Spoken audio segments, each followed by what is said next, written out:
Welcome, everybody. Thank you for coming today. I'm looking forward to learning right along with you about some proactive strategies for academic integrity and Brightspace. I want to say special thanks to Dr. Huckaba. Thank you for coming and presenting to us in CAT today. And please, those of you here, go get pizza while we're doing it. I'm going to go get some right now. So please go get pizza. And I'm going to turn it over to Janice. Thank you, Janice. All right. Thanks, Elizabeth. Yeah, and thank you all for attending this workshop today, and thank you as well for being willing to be a presenter with me. And as Elizabeth said, our topic today is proactive strategies for academic integrity.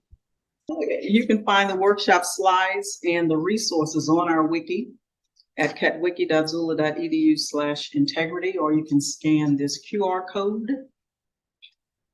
And all right, and so as I said, the focus today is on academic integrity, and this is our 16th in our LEX Advanced series. Yeah, if you can believe it, right? And so we've had some great topics before, but this one is focuses on academic integrity.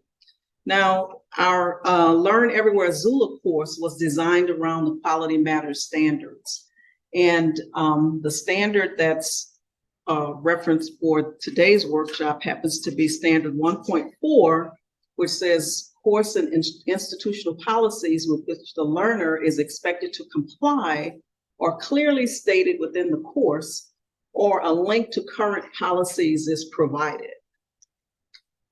Additionally,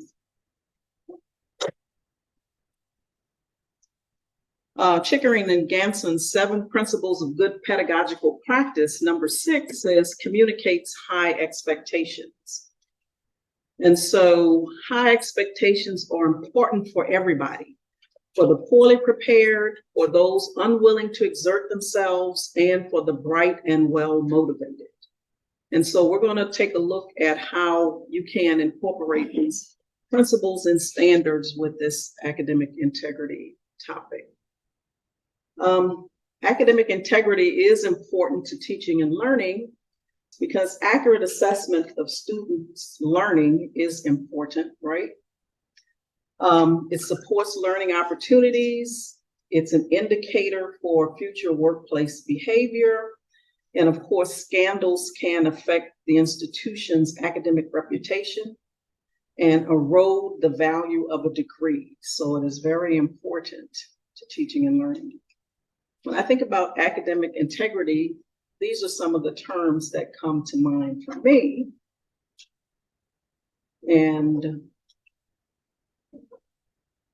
I'm wondering, what is your most pressing question or concern about academic integrity? Do you have anybody who wants to volunteer online? You can either unmute yourself or put something in the chat, or AI is a concern. That students use it appropriately. Yes, right. And that is in our recent, that came up recently within the last year. And yes, that is a concern. Great. We're not going to focus on AI today, but that is a concern, and we'll have some other workshops and whatnot related to that. Elizabeth, were you about to? I have concerns about, after COVID, we really talked about flexibility and compassion, like that's being talked about a lot. And there's just a really cool article that came out that I need to share about how student trust is more important than student rapport. And one of the aspects of trust is flexibility and compassion. So how do you balance flexibility with testing in real life, with also integrity of your assessments? So that's my concern right now. Yeah, great. Thank you for sharing that. Do we have any information coming from online? I don't see any questions. All right. And moving right along, academic dishonesty. What do we know about academic dishonesty, right? In this article by Harrison, McNally, and Ford, they indicate that academic misconduct happens in all environments. It's a myth that it happens only or mostly in online environments. So it happens in all environments. That being said, why does cheating occur? Right? Why are students cheating? In this article by Jennifer Riad, 2023 article by Jennifer Riad, she listed some reasons why. And the first was these situational factors. So student may be unprepared, or they procrastinated, have poor time management, and then these things cause them to want to take an unauthorized shortcut. Right? They may lack interest in the topic, right? It's a course that they have to take to earn that degree, but they're not really interested in it, right? Or there may be some other things, like things going on in their life, financial situations, life circumstances, those kinds of things. So situational factors are some reasons why cheating occurs. Also competitive pressures, right? I need that GPA. I don't want my class standing to go down. They may even feel that the professor is unreasonable. The professor is being unreasonable. They may have a parent and they may feel pressures from a parent. I'm paying for that degree. You need to be getting good grades. So there may be a fear of failure. They don't want poor grades. Maybe it's some high stakes test or exam. And so they feel these and then feel the need to take an unauthorized shortcut. Thank you. All right, and finally, lack of morals, right? They don't care. Or they see others, they think everybody's cheating, so they're going to cheat as well. They don't understand. They've justified that cheating is okay. So this may be some reasons. So with these reasons why cheating occurs, what can we do? Well, if things are purely punitive, if they're purely punished, would the student understand why academic integrity is important, right? Why is it important to foster your original ideas, attribute work, and other forms of academic integrity? The Center for Teaching Innovation at Cornell University provided some things for promoting academic integrity, some ways to promote academic integrity. And one was design opportunities for authentic assessments. If you recall, our workshop last month focused on alternative and authentic assessments. So these are things that call for the students to demonstrate the skills and knowledge that they've learned in a real world context. Also, to promote academic integrity, you can structure your assignments to lower the student's grade anxiety. Build some flexibility in to the due dates. Maybe you can allow more time for major assignments. Now, I realize that these are suggestions that might not be something that could be done. However, these things could promote academic integrity. Can you scaffold your major assignments, having incremental check-ins or due dates for the assignments, rather than everything due at this one time for this major assignment? Can the weight of the major assessment be redistributed to reduce the stakes of any one assignment? Maybe that can be done, maybe it can't, but that's a consideration, right, to promote academic integrity. And then finally, communicate why academic integrity matters. Take the time to explicitly and repeatedly highlight relevant sections of your syllabus, highlight that information to the students, the university's commitment to academic integrity, and your own commitment to supporting your students. All that goes a long way in promoting academic integrity.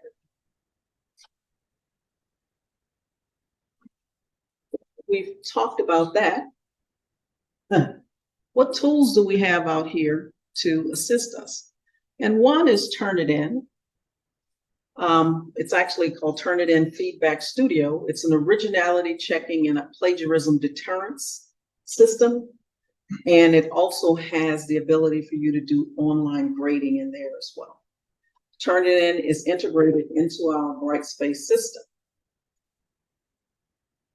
So to use the Turnitin originality check, you would create an assignment submission folder and then enable Turnitin, right? So you're going to find the assignments tool in the activities menu.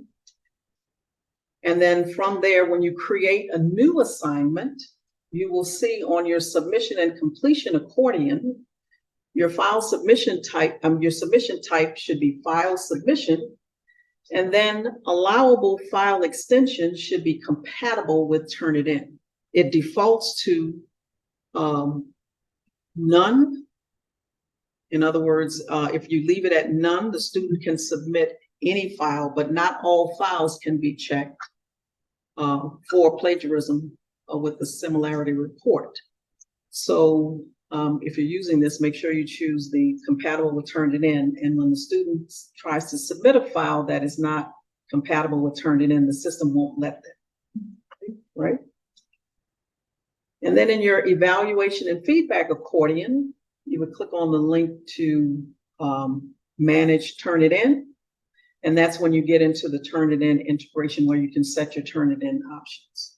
So on the integration, it's in two parts. One's for the similarity report and the other is for the online grading. So for the similarity report, you check the box and it will then, anything that's submitted to the folder, it will run through and generate a similarity report for you. This option here that says allow learners to see their similarity score, it defaults to unchecked. But I think you can use this as a teaching moment, right? Because if the students can see the information that's coming back from the similarity report, then that helps them to understand what they're doing right and what they're doing wrong. And then there's an option that says automatically check all submissions that go to that folder. That defaults to on. For the online grading, if you use this, this enables Turnitin's commenting and grading tools. Now, this is different from Brightspace's annotations and gradings tool. So you would choose one or the other. Either you're going to grade using Brightspace's tools or you prefer to grade using Turnitin's. If you want to, yes. Has anybody used that in your class? The Turnitin tool? Yeah, no. It's online grading, Yeah. not the online grading. Okay. I've used the online graded component before because one thing I've liked, and maybe it does this in Brightspace, is that you can save some of the common things that you Yeah. bubbles. Yeah, I like that. Quick marks, yeah. Quick marks, thank you. You can save those Right. quick marks and not have to say it over and over and over. Correct. Yeah. And so there are some people who prefer to grade using the Turnitin grading comments and grading tools, and then others who don't. So it's just sort of a personal. I think what I've preference. actually done though is I comment on it and turn it in using And then- quick marks, and then grade it through the rubric. in You can do that as well, That's right? what I So think you I do do, it, yes, a combination of things that work Yeah. for you. Yeah. Right. Great. And then there's a more options, which gives you some additional, where you get into additional options.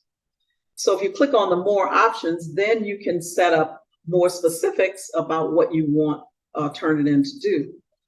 Like, do you want this paper to be submitted to the standard paper repository? Do you want to enable the grammar checking? do you want to attach a rubric? And here, this attach a rubric is actually the Turnitin rubric. So if you're grading, like Elizabeth said, I like to add my marks, comments and stuff on the paper and turn it in, but I want to grade it in Brightspace. So I would imagine you're using the Brightspace rubric. So this is different. This will be the Turnitin rubric. So they have rubrics there as well. And then what to compare the paper against, when to generate the similarity report. Does it get generated immediately, or there's a couple of other options? And then is there some information you want to exclude?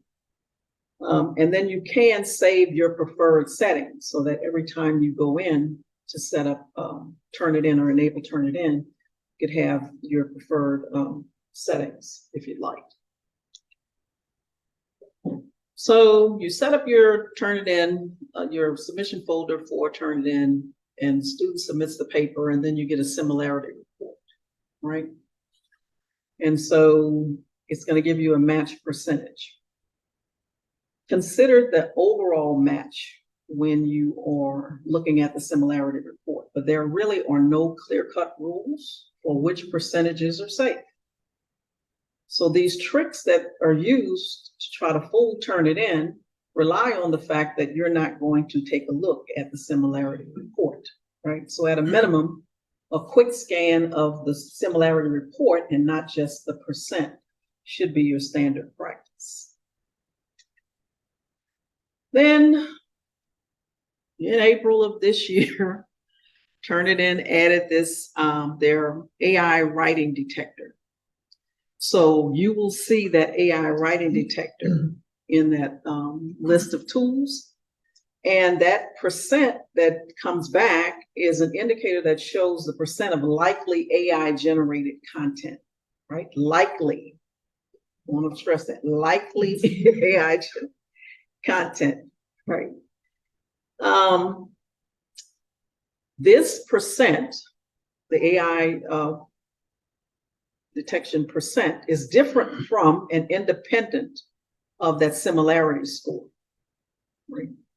Students cannot see this AI writing detector. So if you give them permission to look at the similarity report, they're not going to see that AI generated percent. I do want to point out that Turnitin has a disclaimer, and you'll read it all over the place, that says that their detector may misidentify human and AI generated text, right? So that percent that it's giving you should not be used as the sole basis for any adverse actions that you may have for the student. It should not be used for the sole basis. Maybe it could be the starting point for a conversation with the student. Maybe you don't have to say anything to the student at all. But it is not, they're warning you that it may misidentify. Right. And then I also want to point out that there is a Turnitin quick submit.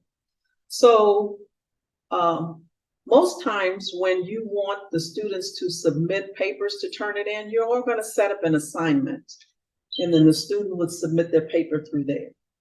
But if something went wrong and they sent it to you through email or whatever, and you want to run it through and get a similarity report, there is a way to do that, which is called the Turnitin quick submit, without actually having to set up an assignment.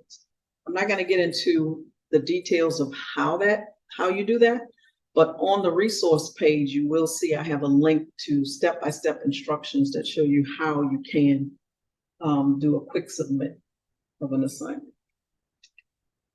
All right, and I want to turn it over. So Janice has given us some really good introduction on sort of what Turnitin can do and how to set it up. I wanted to give you just a general sense of seeing what it looks like in the wild, and also sort of how I use Turnitin in a course that has quite a bit of writing in it. And I think the title of the seminar includes the word proactive, and I try to be very clear with my students when I'm using this tool. Ahead of time, they know, like, I'm going to be using this. Here's what I'm using it for. So this is kind of what the report kicks back when your students have submitted their assignment. I like to set it up so they can submit as many times as they want. It keeps them all. And you'll see why here in a moment, why I like to do that in terms of allowing them multiple submissions. It gives them a chance to clean this up a little bit if they decide, oh yeah, my score is really high. So when you get this back, this is what you see. And so for example, you can see here, I've got a student who scored at 25%. And, you know, like Janice said, I don't have a threshold that I'm looking for, but you know, anything sort of 20 and above is kind of setting off my radar that I should probably at least look at this. And so the way that you look at, the way that you look at it is that you just click on that little button there that says 25%, and it pops up a screen that shows you their text, and it highlights things that it is identified as being found somewhere else. And so, you know, as you're looking through this, I kind of pointed out that, oh, here's something that keeps popping up. And the numbers indicate, you know, if you have a 1 on multiple things, that's all coming from one source. So each number indicates a different source. And so I noticed 1's on there a lot. Plus in this one, this student has used a quote. So, you know, in all of the 1's or most of the 1's, there's quotes around stuff, but there's no attribution at the end of this. So I don't even know where this came from. So if you'd like to know, you can click on that number and it pops up where that reference came from. So for example, this came from an article from Vox.com, and sure enough, there's the same sentence popped right out. Minimally, I think the student should have probably given credit here to Adam Shriver, a bioethicist at the University of British Columbia, but didn't give any attribution at all on this. So that's disappointing, but for different reasons. If you want kind of a more holistic look at sort of where are all these references coming from rather than doing them one by one, you can click on this little number 25 over. That was my percent similarity of the overall score. And it pops open a window that tells you where those percentages came from. So 19% of that 25% score from that student came from one article at Vox.com. You'll notice that the 3%, 2%, 1%, those came from other universities. I've found that it's hard to get access to that. If you click on that, it'll just tell you that you can request access to see what that paper looked like. You won't necessarily, and even if it says submitted to Xavier University of Louisiana, you can't see it. You have to request access. Yes. I was speaking with a colleague about this, the ethics of that, because I often get students who do work for Sister Marianne in a specific assignment, and then mine is similar, but they turn that in, and you know they're not going to get a great grade on that because they're using her assignment and not mine. But you know, so what you do is you click on it and say, hey, can I get a copy of that? And sometimes I've done that elsewhere, and they've allowed me to get the copy of that. And I'm wondering about the ethics of that. You know, I mean, do my students know that if somebody from LSU wants to look at a paper, they can that? In the repository, it's in the repository. But do we know? Do students know that? Do we know that? It's a good question. I don't know the answer to that. Do you know, Janice? If students know, no, they Well, they would. Yeah, or just sort of the bigger picture, would it? Yeah, so this came up because I somehow ended up with copied on a request. So this question did come up this semester as to what to do, and the university actually doesn't have a policy or position or anything. So it seems like it's been, at least here at Xavier, based on whatever the instructor who received the request decided to do. So, you know, maybe that is something in the academic integrity policy that needs to be addressed. Do you have anything you want to add? Well, I'm just thinking, once it's in the repository, turn it in, owns it. I mean, turn it in. So Turnitin could use it, could feed all these through AI. I mean, we don't know. That's a really good question, but yeah, that's it's something for, I think, faculty to talk about. One thing I was going to say though about they submitted to other universities. The only times I've seen submitted to other universities or to another class in Xavier be a problem is it's because it's the whole paper, right? Yeah, it's the same thing. Most of the time, it's things like this that Yeah. really undergrads are, and for in psychology, it's like 200 participants, and Right, that, yeah. that can't be, they're not gonna say that another way at the undergraduate level. So I find those kind of phrases more submitted to other places than, and then where I find the real kind of issues to talk about is through the websites, but yeah, that's a conversation to have. Yeah. But, well, I never thought about it, but once they are, like, turn it Yeah. in, right? Yeah, and I've heard I'm sure Grammarly it does sounds that. like- It's really bad. Wow. Yeah. University of Houston. Now, adjunct housing is what he's talking about. So there can be an issue with this. Right. That one is not third parties information is needed even Right. very useful for the institution. Yeah, So they started to want this maybe on the working Yeah. yeah. Yeah.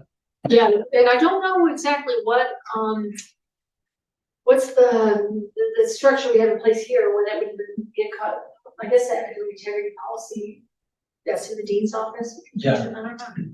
Yeah, it was, that's how they did it there, the academic integrity division, academic affairs at the University of Houston. Yeah, I have to admit that I've never successfully gotten anything back. When I click on the request, so I've kind of stopped clicking on it. Yeah, me Because either. I'm like, I'm never gonna get this. So, and it's certainly not gonna come back in time for me to grade. Yes. Yeah. Oh, good. Well, It's kind of weird. Yeah. Yeah. So the only time I really pursue this is when, for example, here where the largest number, 19%, came from an internet source, and I can click on that. So the way that you get access to, if I want to see what this is, you go back to what you did before, where you click on the number 1, and it gives you that the little blurb from what it found similar. But you can then click on the title at the top, and that's the link that will take you to that article. And so, I'll pop open this article, gene editing could upend the future of factory farming for better or worse.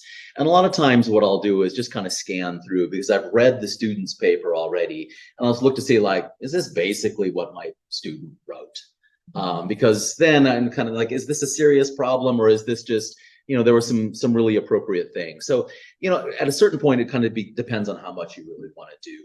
And to be quite honest, I use the Turnitin not as a way to find cheating, but as kind of a feedback mechanism for students. And I think Janice made reference to this previously, and that is, so when I'm activating Manage Turnitin and I'm putting my assignment together, I always click both boxes because I want the student to be able to see it. I'm not going to make a grade and change a grade based on. I never tell them to change the grade, but I let them know, like, I want you to look at this and to think, like, how much of what I wrote do I want to admit isn't my writing? And, I never give them a percentage and that type of thing. But I think this is a very valuable tool. It's a proactive upfront. I tell them they're going to see the score and they should make decisions based on, how they feel about that score. I wonder just because Yeah, sure. Of I course. wonder because the one you showed us had 2 submissions. Mhm. And then I wonder if they went back and added those quotes Yeah. because they thought, oh, okay, yeah. Yeah. But at least that's a lesson on quoting. And, One of the problems too is that bibliographies, if the bibliography is attached to the document, Yeah. it gives you a really high score because Yeah. those are exactly, you're going to find those everywhere else. So sometimes I've seen where they submit and then they submit again the paper and then the bibliography separately. Yeah. Because they realize, like, oh, when I looked at my thing, that's what it was. I don't want you to think I'm cheating. So anyway, as a proactive technique, I really like this just because it lets the student in on the information. And it feels like they're not just going to get surprised at the end, but that this really is something that, I want them to be a participant in this process as well. So, however, we'll let Janice talk about what to do with this. We're going to start this conversation because the student submitted something and you suspect it's plagiarized. Now what do? How do you have that difficult conversation with the student, right? So here are some ways perhaps that you can start a conversation. This doesn't sound like your normal style. Is this a quotation where you accidentally forgot the quotation marks? Explain to me again, what are the rules for paraphrasing or summarizing? Some of the passages in your paper make me think that you might be unclear. Right? I'm curious to know why your writing style is so good in some parts and not so much in others. I was quite surprised by your paper, so I did some investigation into it. Before I tell you what I found out, is there anything you want to tell me about it? So I'm curious for you all, when you have had a situation where you had to have a conversation with a student, how did you handle it? Do we have any volunteers online? And thank you, Chris. I have definitely used that first one. Curious to know why. But I changed it a little bit, so it's like, it's obvious, it's like, it's either a past tense or like verbiage changes completely in one area. And then sometimes what we would do, I forgot, there's a software link that we used to do. So we can tell if a student has copied and pasted, even if they changed the font. So there was a software that University used to develop, so we just add it to it and put it through. It changes any copy and pasted font as italicized. And so I'm like, what made you? And they don't realize it until we give it back to them. I say, so why is this why did you italicize this? And why is this just written regular? And sometimes the students will just usually tell you like, oh, I copied and pasted this and I thought I could just do this. Some of them are very like some of them are clear, and then some of them, oh, I didn't have time. Yeah. And so, and I mean, either way, I accept it for this, like being honest that you put it in here or whatever. Done that. I've seen professors do the second one. When I had my faculty mentor at University of Houston, that one, they always do like, is there anything you would like to tell me? And sometimes the students either go into, it's a mixture. You can see their face how they're going to react. Yeah. Some of them are like, no, I don't know what you're talking about. It's complete dismissal. And some of them are like, well, I use this and I'm not sure. That was quite a few. I did that recently, and I guess the last time I did this, I tried that second one, and just nope, nothing to tell you. And I'm like, well, here's this. Well, I don't know, and it's amazing that came out the same. And just never to the very end. We've even seen where it's not plagiarism, but some students think they're really clever. So we always tell them to submit their homework in Word instead of PDF. So what students will do for word count is get to the end of their paper, write a whole bunch of just random words, change the font color to white, and now they've gotten the word count to mix the stuff. So like, you're not allowed to submit a PDF or anything else. It has to be in Word so I can at least go to the next word. Yeah. So I have to give extra credit. That's crazy. I came to this was really interesting because I was on the academic team for universities in their ways of cheating in papers and in classes. It's pretty wild to see that there's so much cheating. Exactly. What are you about to say? Well, I was just going to say, if I have 4 papers that I'm asking them to produce throughout the semester, if I get a really high similarity score on the first one, I may make a comment to a student and just say something like, I'd like to hear more of you in this than quote. I mean, you've done this right, you've quoted all these other things, but I'm more interested in what you think. And so that hopefully prompts them going forward. It doesn't do anything on the 4th one to do that. But if you really kind of stay on it early on, I find that it kind of works itself. I limit the number of direct quotes they can have. Now I'm teaching them, this is my research methods class, advanced research, so the whole class is this paper, right? And I just say in this length paper, you can't have more than 3 direct quotes. So save them for when you need them, save them for definitions, save them for stuff that we talk about that. Like there are going to be times you need the other person's words. So if you're studying inclusion, you want to say the inclusion expert defines it this way. So save it for that. And I just limit it. I say you can't have any more than that. And if they do, then I just say didn't stop grading here, and I just don't grade that part. And that's actually a good way to help us sometimes with AI deterrent. So we had a seminar on 411 AI deterrence with designing, especially written assignments to prevent AI writing tools. And so limiting quotations, because sometimes some of the older systems, AI generation, will start quoting. I have a certain quotes limited to that. People mess it up. Well, I didn't know that. She the whole like trying to determine if she was for bioethics. And students were using AI to break the question. That's the piece of purpose of the entire course. Yeah, it's very to generate your projects. Thank you all for sharing. Was there anything online that came I up? did not see anything, no, they're Okay. pretty quiet. Okay, great.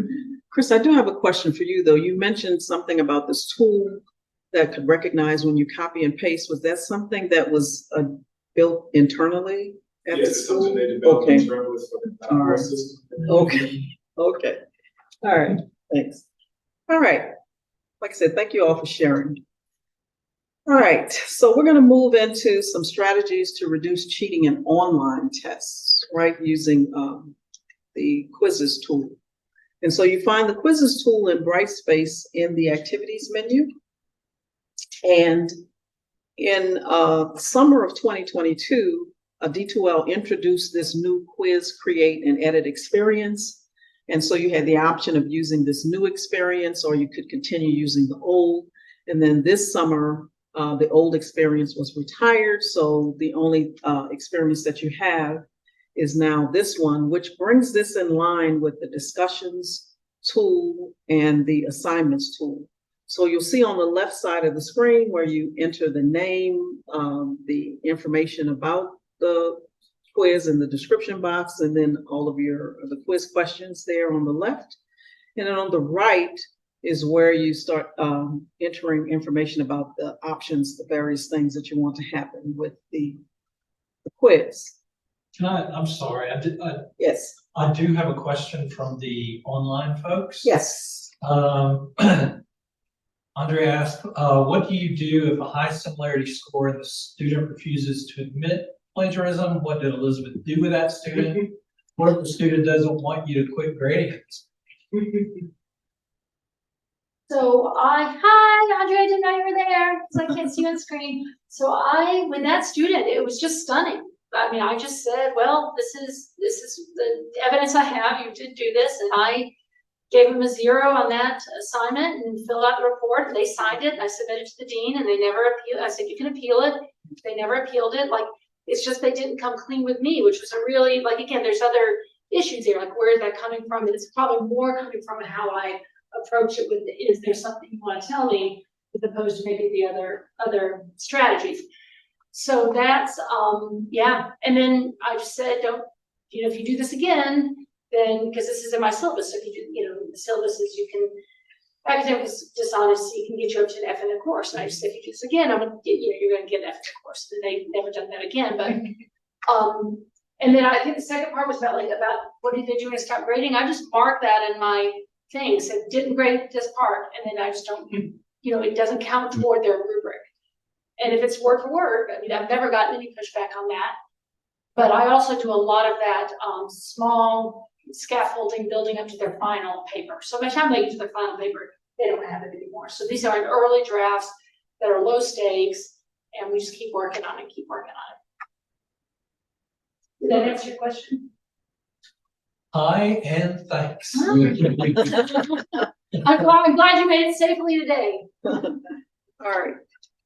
Okay, and so here's some tips to reduce cheating in online tests. And we're presenting these. You don't have to use all of these, but these are just some suggestions. So you can randomize your questions as well as the answer choices, right? Pull questions from question pools. Vary the question types that you use. So instead of using, say, all multiple choice, maybe use some other question types. Display your questions one at a time so the student gets them one per page instead of all of them on one page. You can also use the prohibit backtracking. And then this last bullet here, disabling email, instant messages, and alerts within Brightspace. Some people are amazed that Brightspace, you can do instant messaging inside of there. Yes, you can. And if you look at the screenshot that I have here of the timing and display accordion, that last checkbox there is the one that would disable the students being able to use email, instant messages, and alerts within Brightspace. And then when you create a new test in Brightspace, the system will default on your evaluation and your feedback accordion. It will default to auto-publishing the attempt results. So when the student takes the test and then press the submit, the system will auto grade everything that it can. If it has some written response questions, it cannot give a score to that. And then, so this first option here says auto publish that immediately when the student takes the test. And then just show them their score. Oh, So that just shows the score, or does it show the actual? it's going to show the score here in this example, because it says when published, display to learners their attempt score and no questions. Oh, okay. And no questions, right. So if it were something that you wanted to display the questions to them once they submitted, you could do that. But the evaluation and feedback accordion defaults to this. And notice here, I'm saying delay your score availability. So if the students are taking a test and it's an asynchronous test, and let's say they have a window that they can take the test. During that window, if you just do not publish the scores during that window, then the student takes the test. Brightspace will give them a message that says your evaluation is pending. So in that window, they have no idea what their score is, right? And so after that testing window closes, then you can go back and publish the score so that they can see them after that testing window closes. And that's what I'm trying to do here with this example. So I've unchecked the auto-published attempt results immediately upon completion. I still have this synced to the gradebook. And so it says, when I publish it, then display to the learners their attempt grade, but they still don't see any questions right now, right? So I can create what's called this quiz results display. If you're familiar with D2L's terminology before, it was a submission view. And so you can say when you want them to be able to see something other than the score and no questions. So in this example, I'm saying an additional view comes into effect on September 29th at 5 p.m. where they can see the grade, but then I also want them to see the incorrect questions only and their responses. Then I would also suggest that you include, if you don't have a shorter window that you don't want the students to continue to see the questions that they got incorrect, to add what I'm calling an end of semester shutdown view. So I'm just saying to the system on December 15th, which is after the end of the semester, then just show the grade and don't show any questions. This is helpful if you're going to be copying quizzes from one semester into another.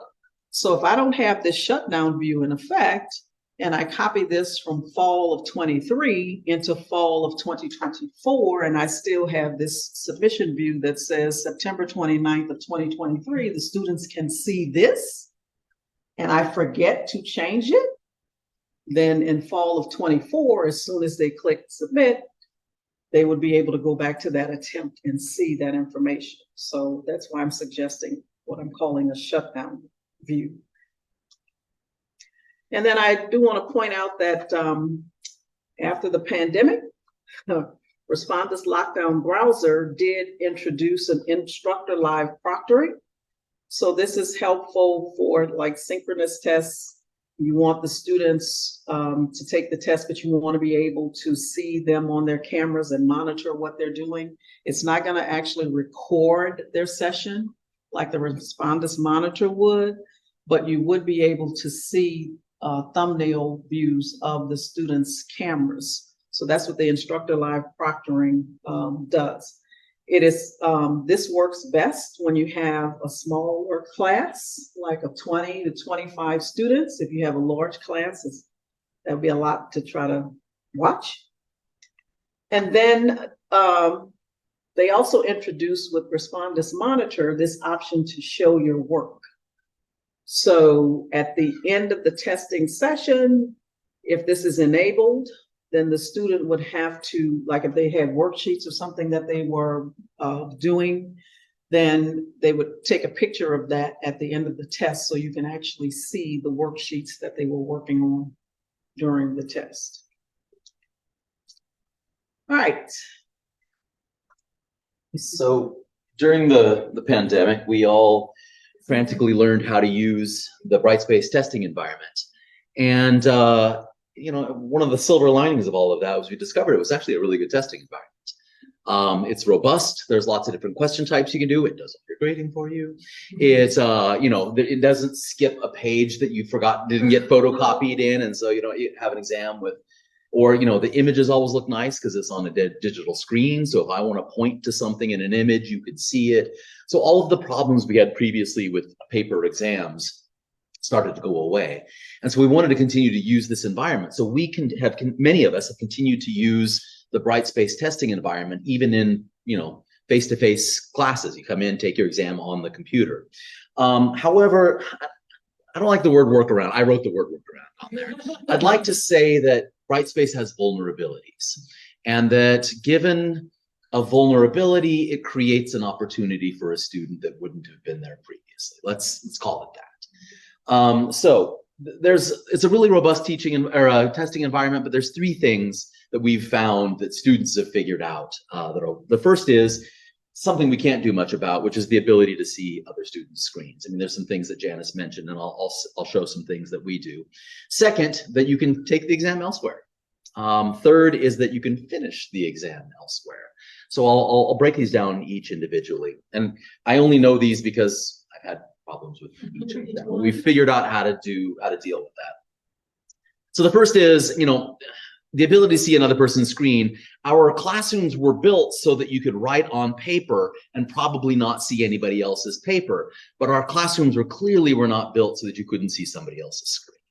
And so this is just an unavoidable architectural problem. Until each of our desks has a little screen flat into it. I mean, you know, we're long.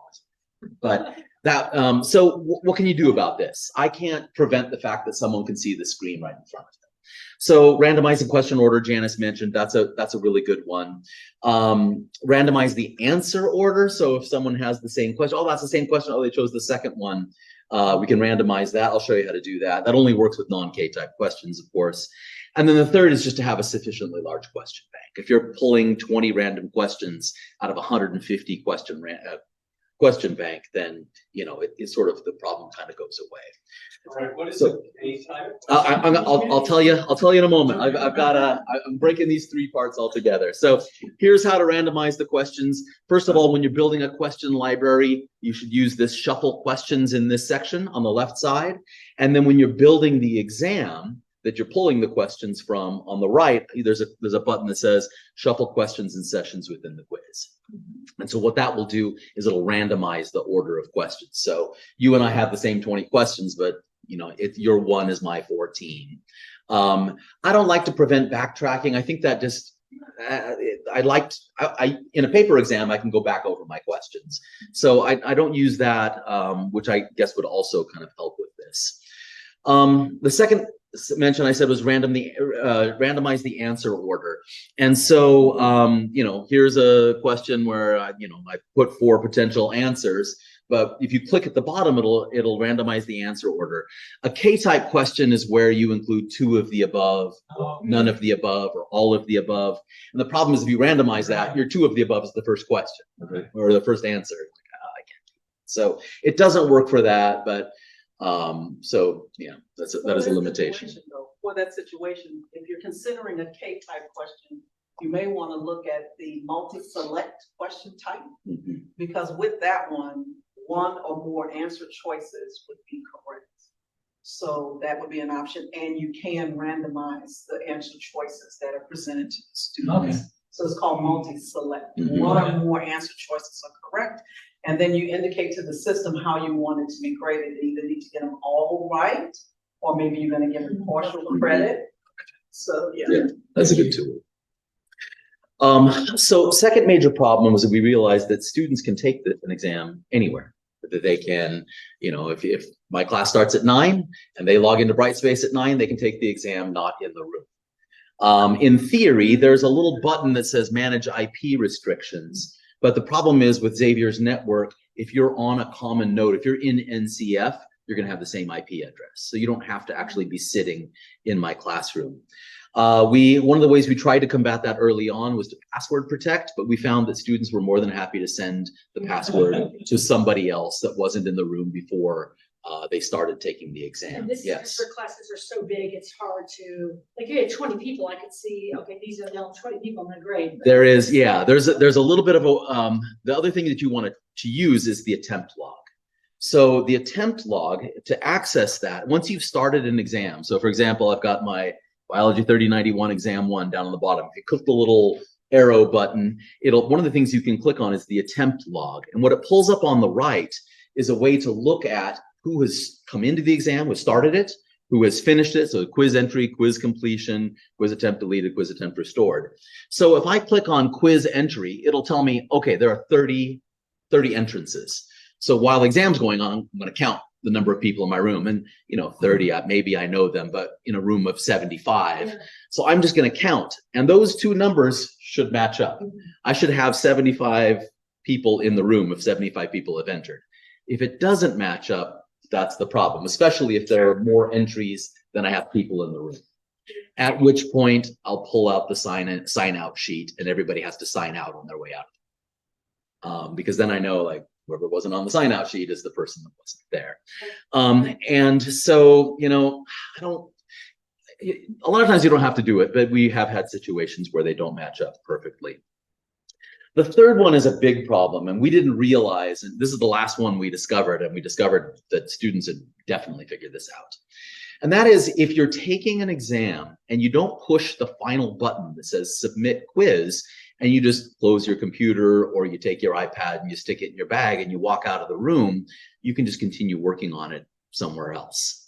I assume since you left that you're done, but I didn't, So one potential solution, some of my colleagues have done this, is to have the students show you their submission screen. So when you push submit, it says your exam has been submitted.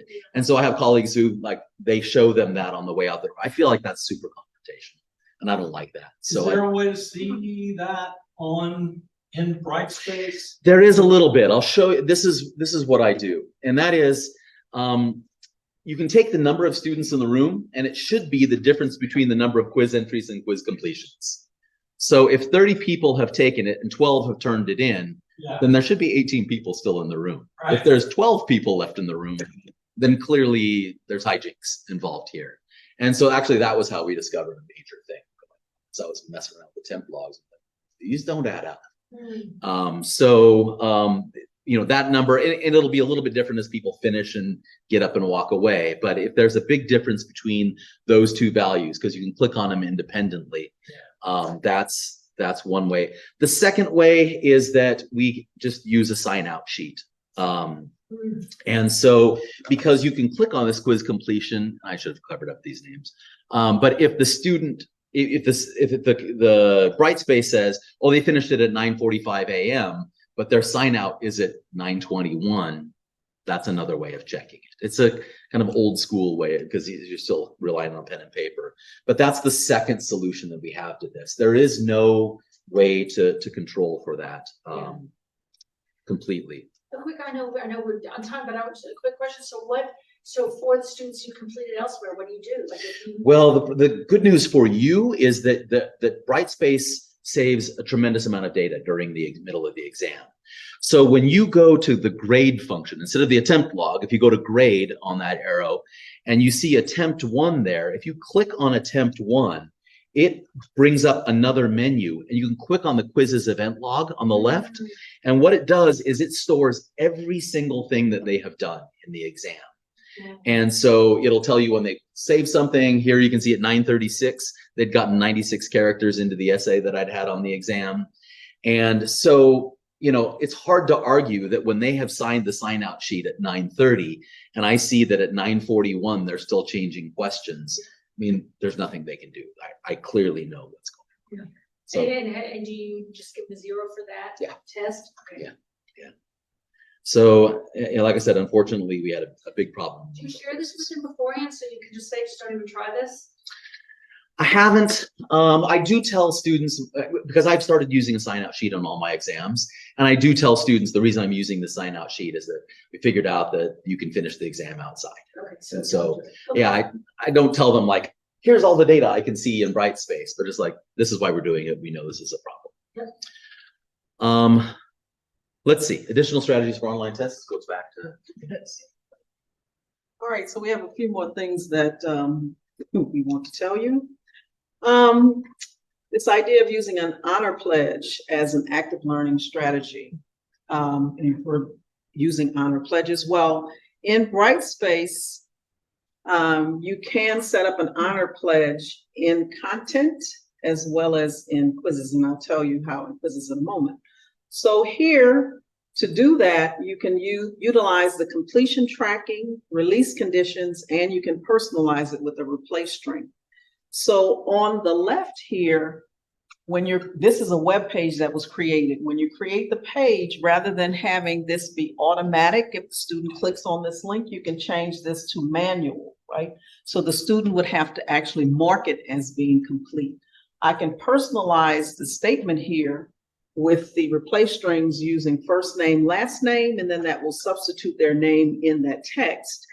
And so I can set up a release condition so that says that quiz 1 the student can't gain access to quiz 1 until they check this box that says, hey, I affirm or acknowledge that I, won't do blah, blah, blah.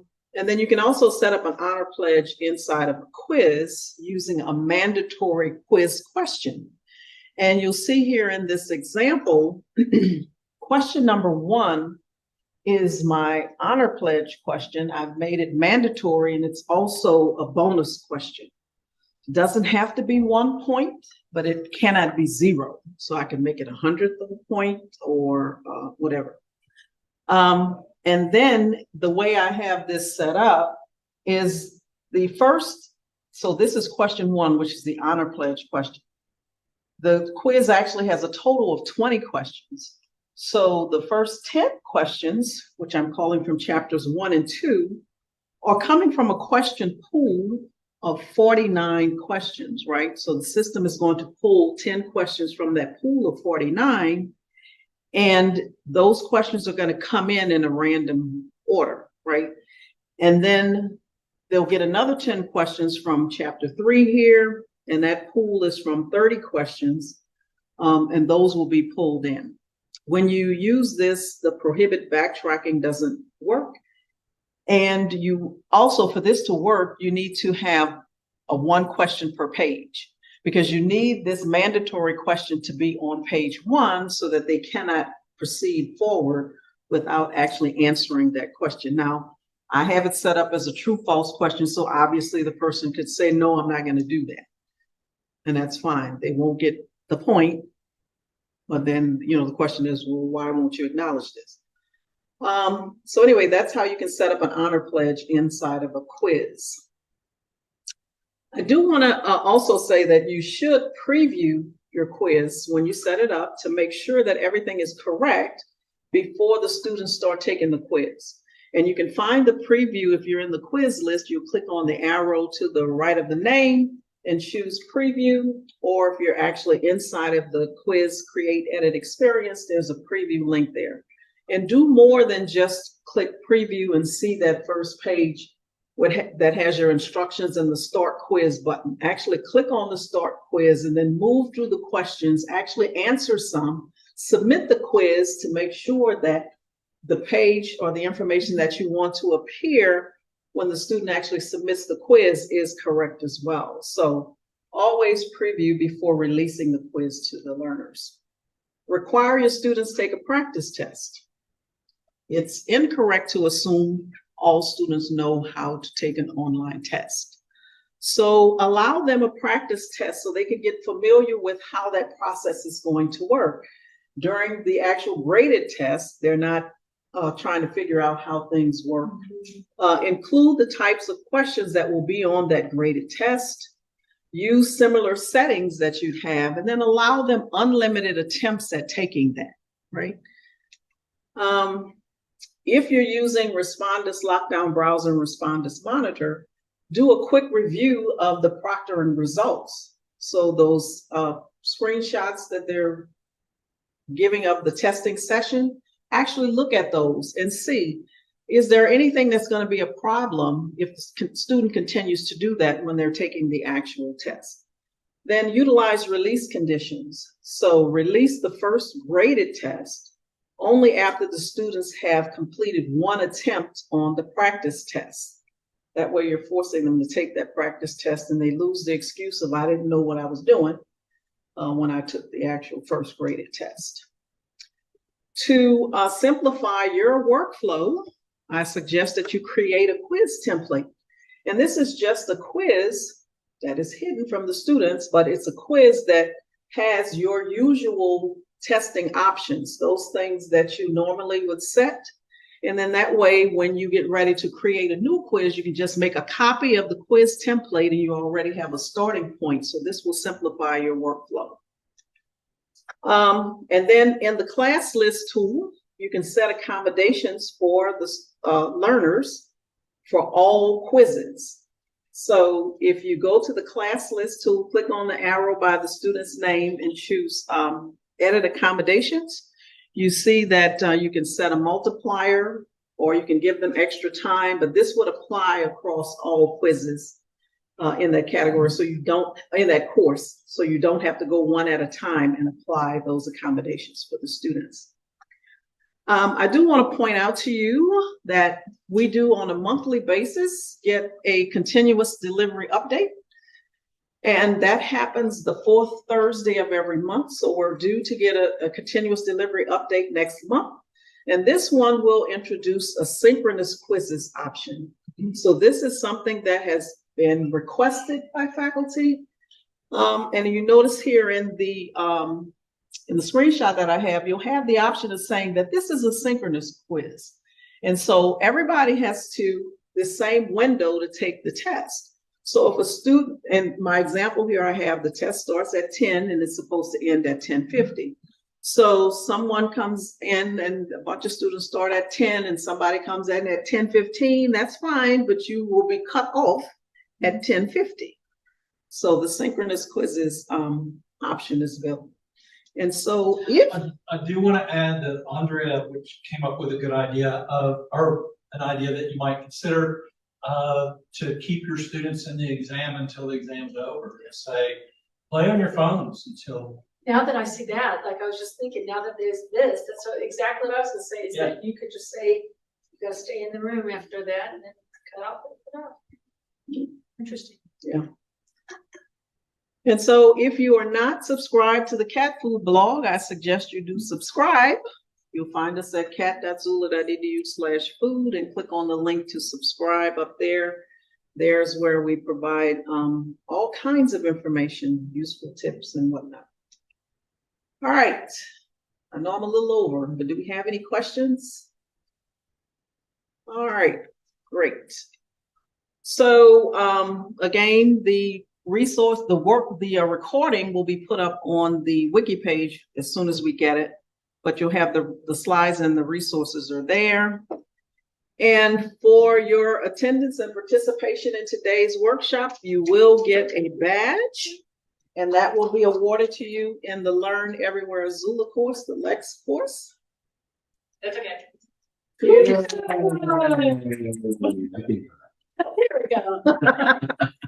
I didn't realize the confetti was so popular, but thank you all. Thank you. I appreciate it. Thanks, everybody. Thanks for coming, people online. Sorry, but thanks for the good discussion. Yes. We will see y'all. Thank you. If you have anything, need anything, let Janice know. Thanks, Thomas, for being our guest speaker.